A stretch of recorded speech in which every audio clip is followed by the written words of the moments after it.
కాశీ అని కర్ణాటక క్షేత్రంలో ఒక అద్భుతమైనటువంటి సుబ్రహ్మణ్య క్షేత్రం ఉంది.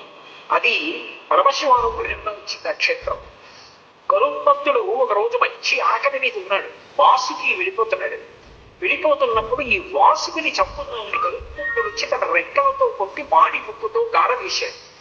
వేస్తే తన పడగలెత్తి ఆ పడగల మీద ఉన్నటువంటి వరుల యొక్క కాంతుల చేత కళ్ళు బయలు కమ్మేటట్టుగా గరుత్మంతుడి మీద కాంతి ప్రసరింపజేసి తమ యొక్క పడగలతోటి కాట్లు వేశాడు వాసుని.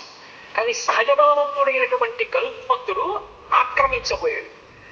ఆర్తనాదం చేశాడు, శివా శివా శివ అని. వెంటనే కశ్యప ప్రజాపతి వచ్చాడు.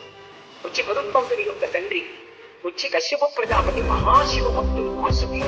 అటువంటి వాసుకిని జనకుతున్న శివా అని పిలుస్తున్నాడు. ప్రమాదం సంభవిస్తుంది. వెంటనే విడిచిపెట్టేసి వేరొక ప్రాంతాన్ని చెప్పాడు. ఆ ప్రాంతానికి వెళ్ళిపో, అక్కడ నీకు